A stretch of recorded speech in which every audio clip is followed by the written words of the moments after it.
আসসালামু আলাইকুম। সবাই কেমন আছেন? আশা করি সবাই ভালো আছেন। আলহামদুলিল্লাহ আমরাও ভালো আছি।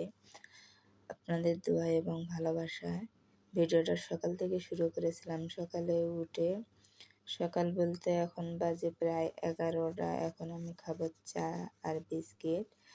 প্রত্যেকদিনই আমি প্রায় 10টা 10:30 বাজে চা খাই। আর ভাত দুপুরের খাওয়া প্রায় 2টা 1টা বেজে যায়। তো আমার সকালের নাস্তা করা শেষ।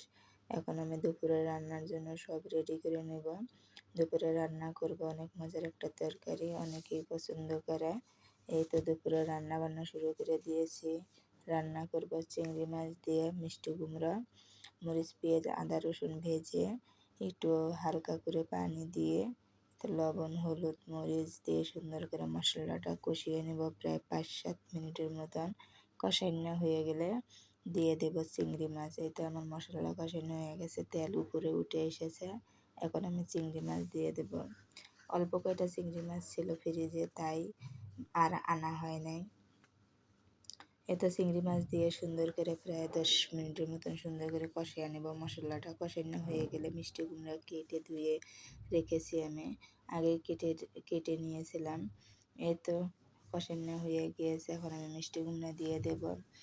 আর দুপুরে ভিডিওটা বানালাম, দুপুরে আমি রান্না করি না, তারপরও আজকে ভাবলাম যে দুপুরে একটু রান্না করি। যে দুপুরে আমার রাত্রে রান্না করেছিলাম সেই রান্না করা তরকারি আছে, ভাজি ভর্তা ডাল সবই আছে। তারপরেও আজকে একটু মন চাইলো তাই একটু রান্নালাম। ভাবলাম যে ভিডিওটা আপনাদের সাথে শেয়ার করি। এই তো আমার সুন্দর করে মিষ্টি কুমড়া কষানো হয়ে এসেছে। মিষ্টি কুমড়াটা দেখেই অনেক ভালো লাগলো, আর রান্নার পরেও খেতে অনেক মজা হয়েছে।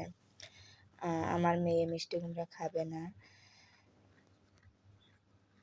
এত সুন্দর করে মিষ্টি কুমড়াটা কষিয়ে নিয়ে একটু পানি দেব, যেহেতু মিষ্টি কুমড়া ঝোল রাখলে পরে শুকিয়ে যাবে, তাই একটু বেশি করে পানি দিলাম। এই তো মিষ্টি কুমড়া প্রায় রান্না করা শেষ। আর আমার মাইয়ে কিন্তু পরোটা বানাইতেছে, সেটা আপনাদের সাথে শেয়ার করব। আমার মেয়ে ঢাকায় এসে নিজে নিজে পরোটা পুরি ফুচকা এটি বানায় খায়। পরোটা বানাইতেছে। এই তো আমার মিষ্টি কুমড়া রান্না করা শেষ, এখন খাওয়ার পালায় একটু খাবো, দেখবো খেয়ে যে তরকারিটা আসলে কেমন মজা হয়েছে। এই তো কয়েকটা অল্প কিছু ভাত নিলাম আর একটু তরকারি নিলাম, নিয়ে খেয়ে দেখবো। আসলে তরকারিটা অনেক মজা হয়েছে। আবার দেখা হবে অন্য কোনো ভিডিও নিয়ে। সে পর্যন্ত ভালো থাকবেন, সুস্থ থাকবেন। খোদা হাফেজ। আসলে মিষ্টি কুমড়া দিয়ে চিংড়ি মাছ রান্না করলে বা লাউ দিয়ে চিংড়ি